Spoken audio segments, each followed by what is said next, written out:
Hey folks, welcome back to the dig.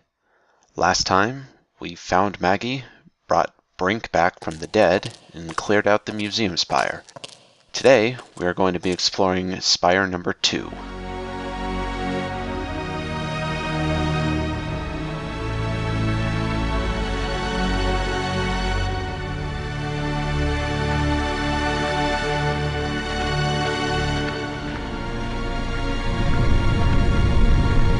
And right after that, we have a bit of a timing puzzle. See, that gorge is too big for us to just jump over unaided. And in fact, if we try, we will fall down into the pit and wash up on that small beach down below. But if we time it just right, we can get over. First time I ever did the wave all by myself. The trick to timing that is actually to look at the subtitles if you have them on. Otherwise, you have to just listen to the sound of the rumbling.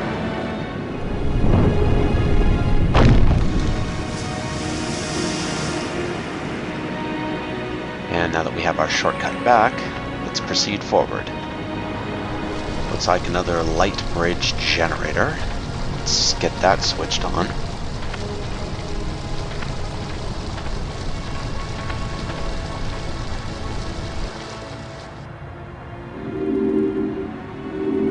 That should have turned on another light bridge, and it didn't.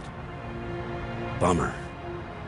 I guess when you abandon machinery long enough, it's going to get out of adjustment. Well, let's see if we can't fiddle with its bits. Just needs a little adjustment.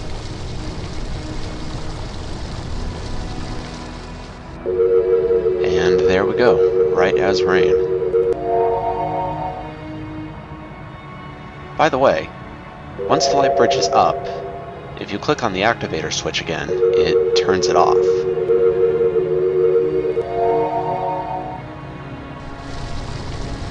Let's go check out our crystal that we've been growing in the center.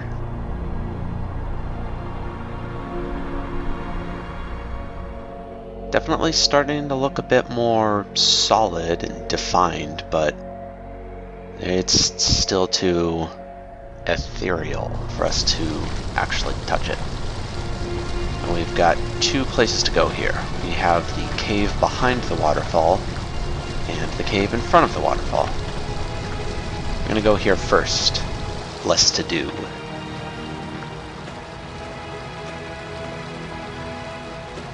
Yeah, right. Like I'm gonna stick my hand in some crack in the rock on an alien planet. Wisdom.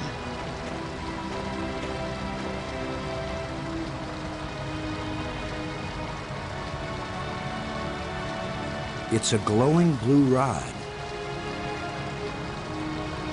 Color is rather familiar as well. That room's completely taken care of.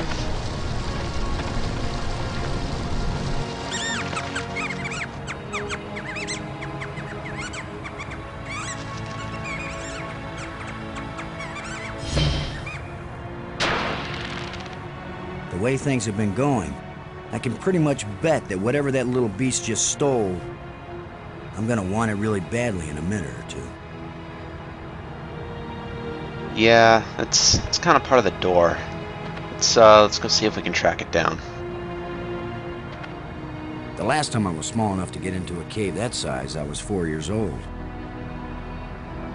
It's probably the critter's house, so let's see if we can't enlarge it. Sorry, friend, but your little house is about to get a big front door.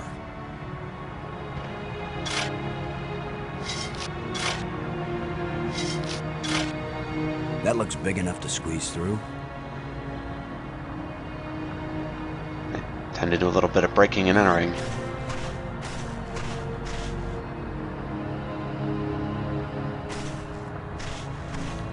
It's the critter's empty nest.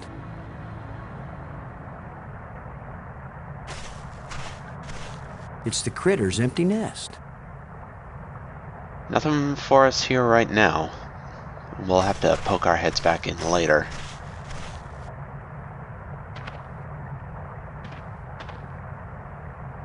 So, if our little mouse friend isn't home, let's see if we can flush him out over here. It's missing a part. Shut tight and solid.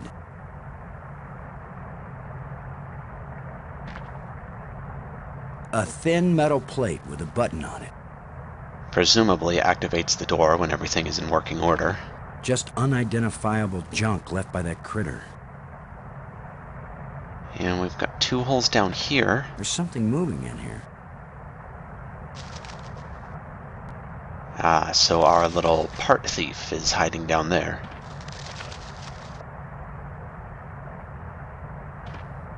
There's something moving in here. We can see that by stepping towards it, it flees from us. Gives us a bit of power over its movements. Given that, maybe we can use some of the tools around here to construct a mousetrap.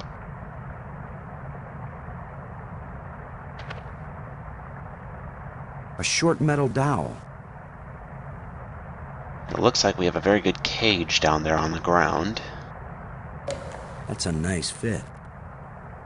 And with this pole here, we have something to mount it on.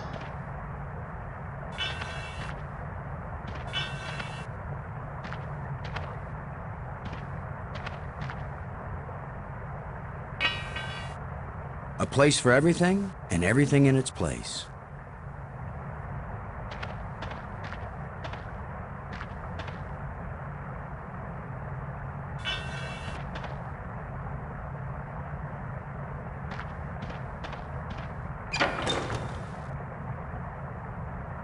Alright, now let's put our actual trap on there.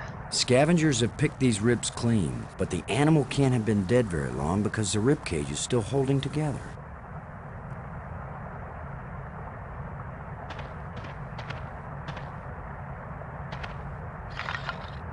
And finally, we need to actually arm the trap.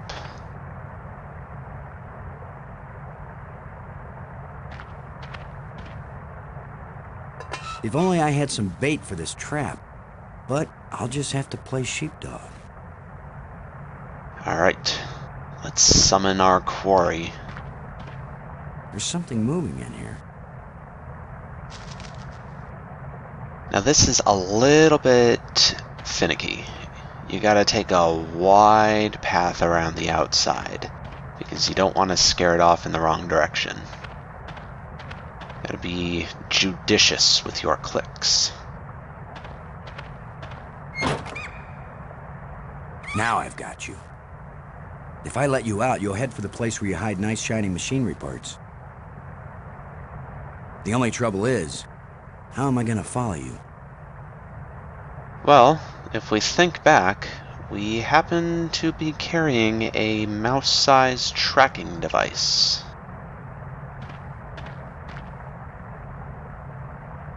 There we are. It's a small alien critter with an electronic collar.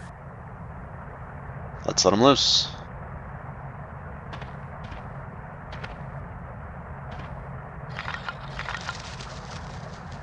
Go, little creature. Roam free, wherever your thieving little heart desires.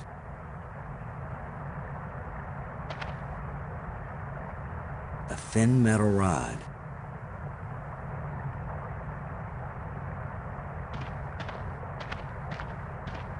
The pin fits tightly in the hole. Well, we can't take it with us. We don't need it anymore.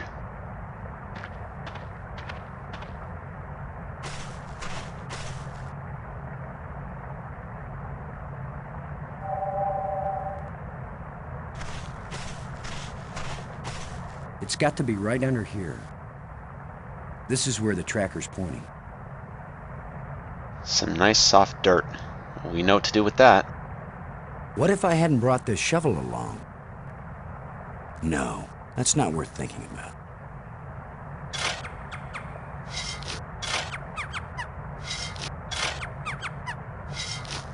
The critter sure didn't like that.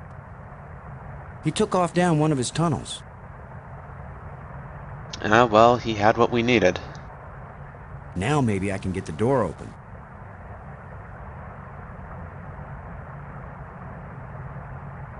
It's indicating to the right. We can follow that thing around to our heart's content, but we're never gonna see our little mouse friend again.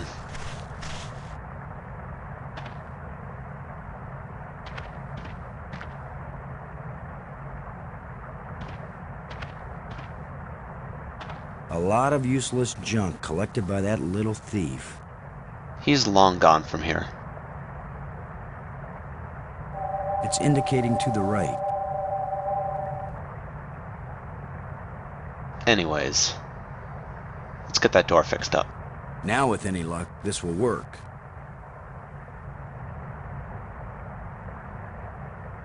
Now let's get this thing closed up and see if it works. Open sesame. Et voila! We are inside. Well, right off the bat, we've got some goodies. And a weird light on the ceiling. Let's start by picking up our prizes.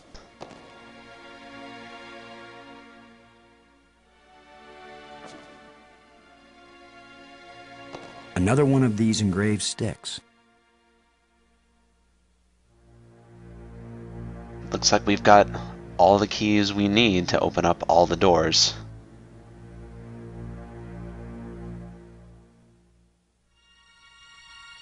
Now, as for the rest of this room...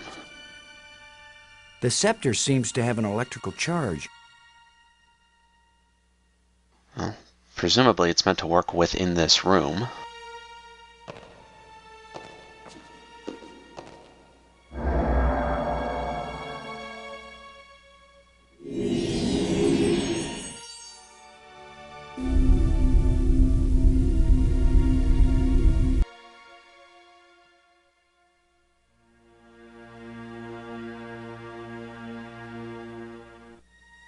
Okay. So, by clicking on places on this map with the golden scepter in our hands, we move the large moon around the planet.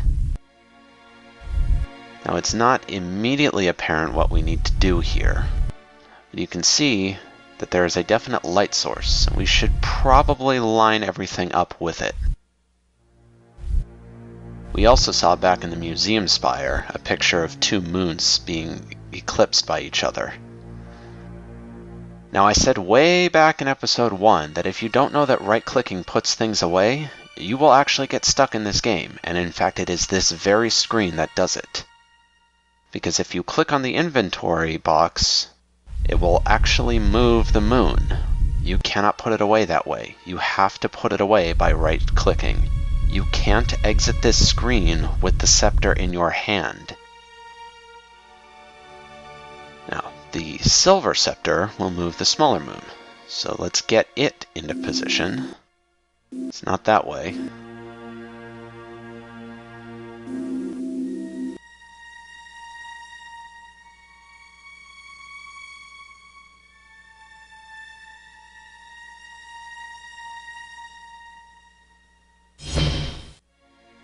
No! Why is that door closing? He didn't steal that part again, did he? I'm trapped in here? Oh, well, please, Boston. Ha! The controls still work on this side.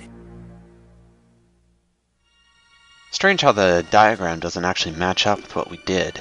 It depicts a planet and its moons. Perhaps it's this planet. Oh well. Either way, we're done here. That was the planetarium spire. Relatively short. We have cleared out everything there is to do here.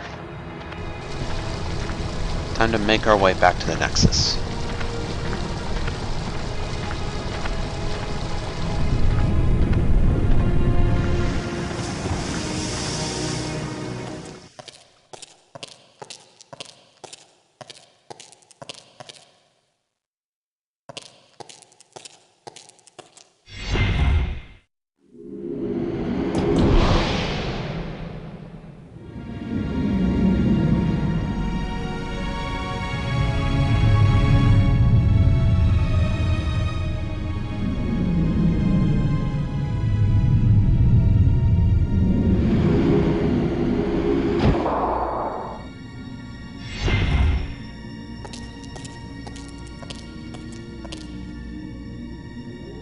we've got 2 keys and 2 doors.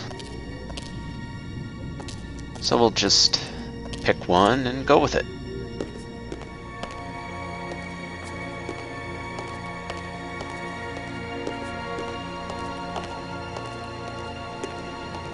We'll start with this one.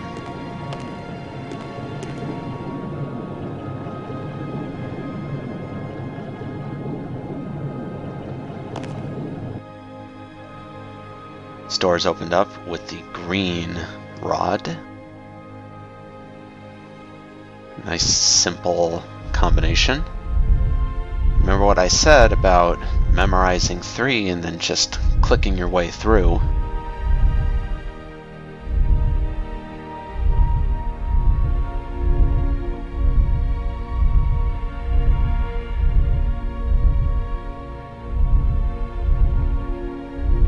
Although that's odd.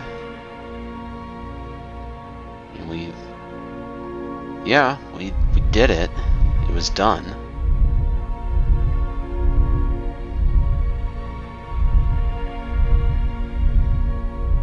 Must be broken. Why didn't it work? Let's take a look. Wish I could get inside this thing and have a look at it and see how much damage the corrosion has done. Well, we happen to be carrying around something rather reminiscent of a crowbar.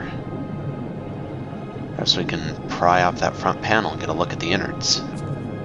Let's see if we can pry the cover off.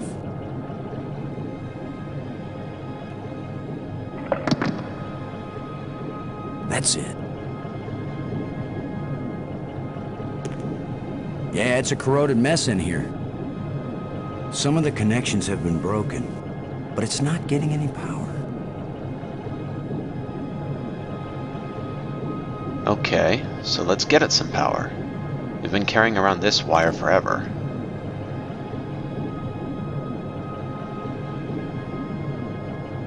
Let's see if we can get something flowing from this broken conduit on the floor. If I don't electrocute myself in the process.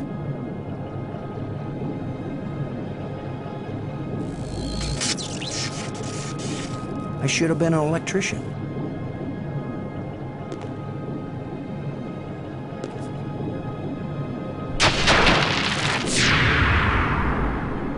Only needs enough power to work once.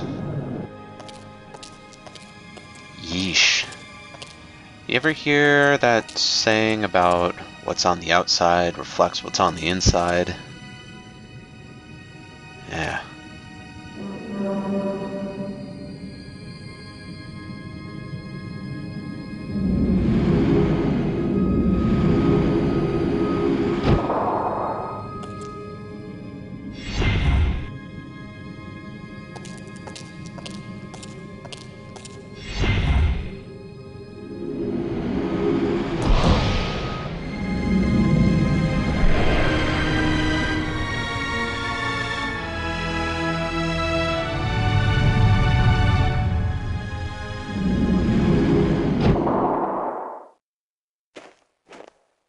And we've arrived at spire number 3.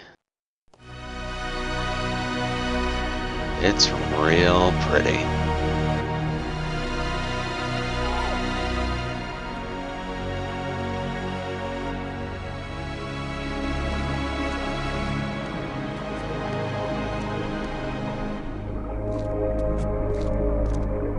A kind of light that's just on the edge of existence. What the fuck is that supposed to mean?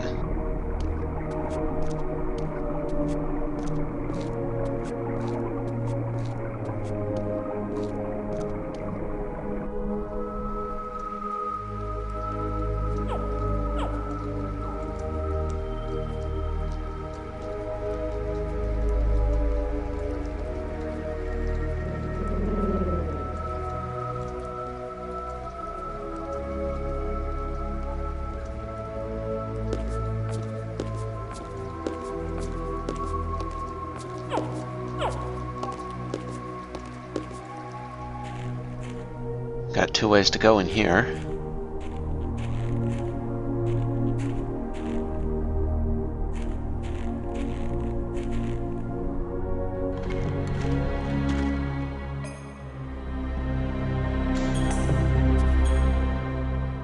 This place is as creepy as the forest behind my house when I was a kid.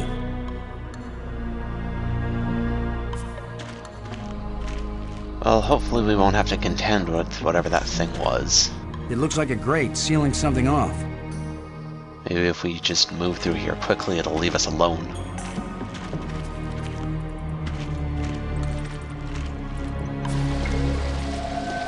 Now would you look at that? Smooth geometric sides, carvings around it. There's gotta be something important through there.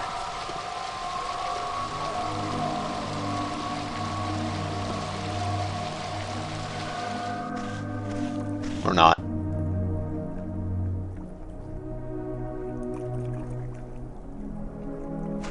Yeah, let's just forget that place exists.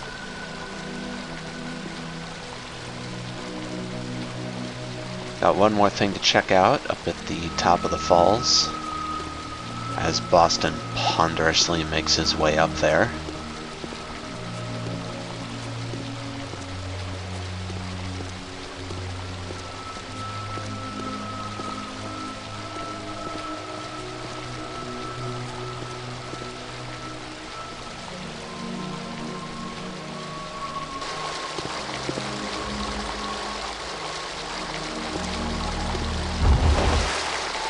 Water is pouring through that hole at a tremendous rate.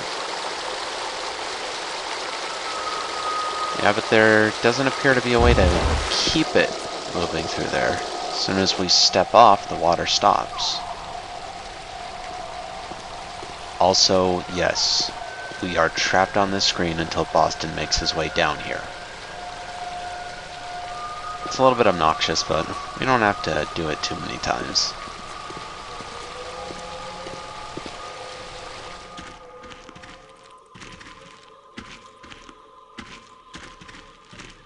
So that's it for this side of the cave.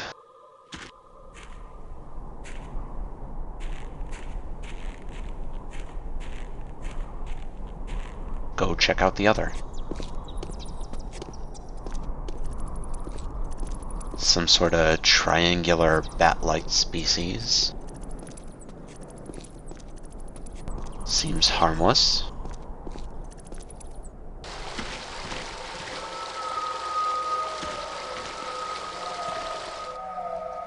Well, now here's something familiar.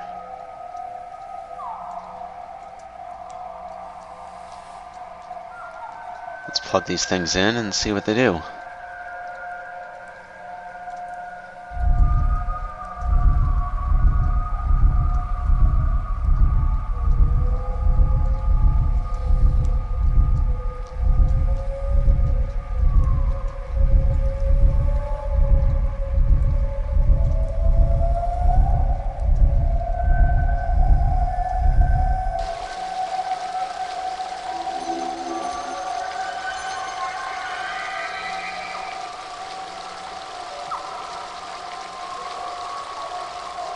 Amazing map system.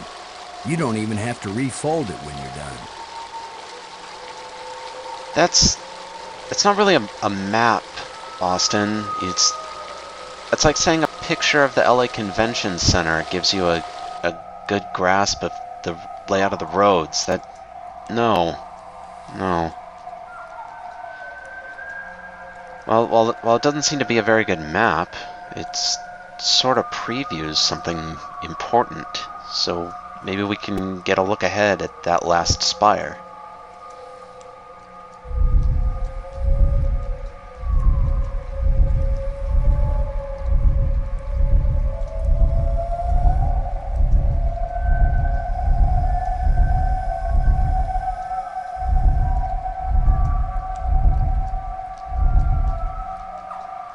Yeah, I kind of fucked that one up a little bit. It's a green cube.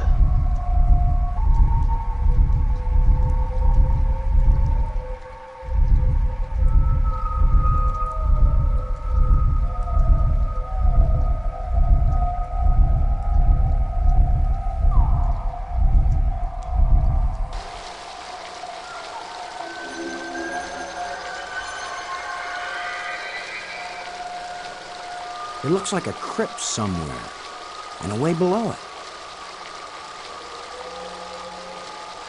Well, presumably we'll reach it eventually.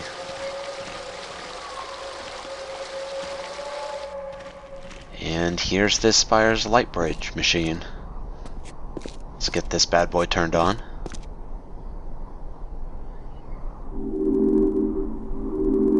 Uh-oh.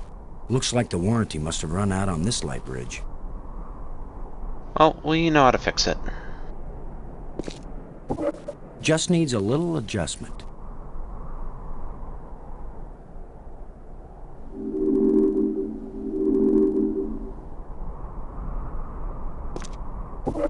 Okay, so maybe it needs a little more adjustment. Yeah, there we go. Jeez, these things just keep getting more and more complicated. Let's go check out the thing in the center.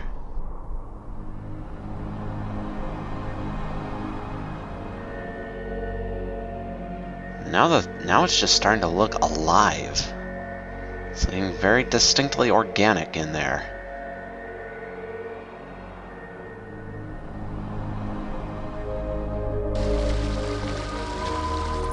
Well, we've exhausted the map spire.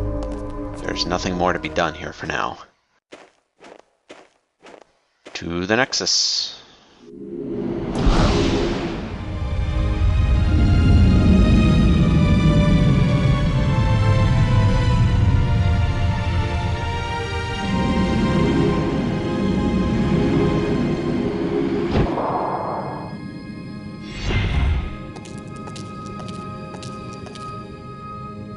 Let's go see about getting door number 4 open.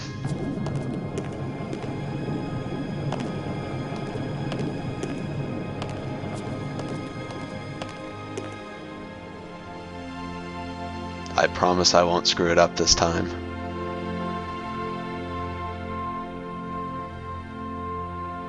It's a green cube.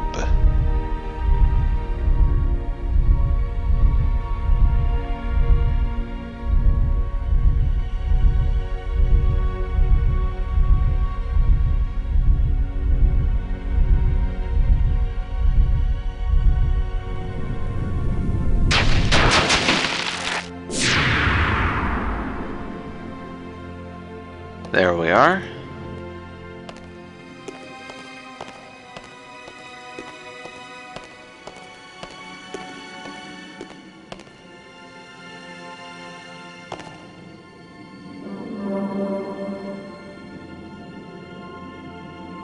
Uh-oh. The other trams came as soon as I called them. Maybe there are some controls somewhere. Again, if we think way, way back, there was a set of 5 bright blue crystals set into a pedestal. Well, rather 4 bright blue crystals.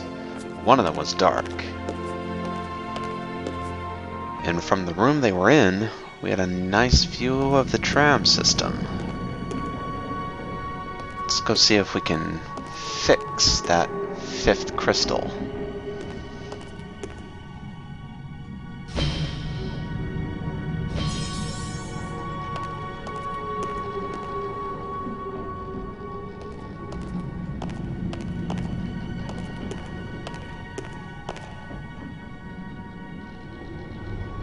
Yep. This must be the problem. And we just so happen to be carrying something that's at very least the same color.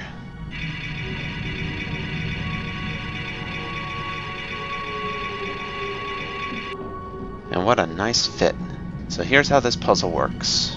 Gotta click on the deactivated crystal. We need to manipulate these 3 rods in order to make the top of the crystal as bright as we can.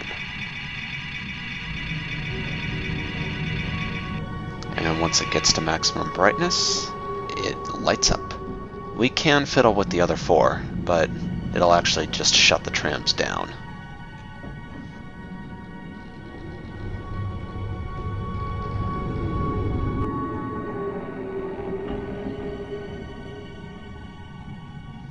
that did it.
Who the heck designs a tram system where the call button is on the opposite side of the room from the platform?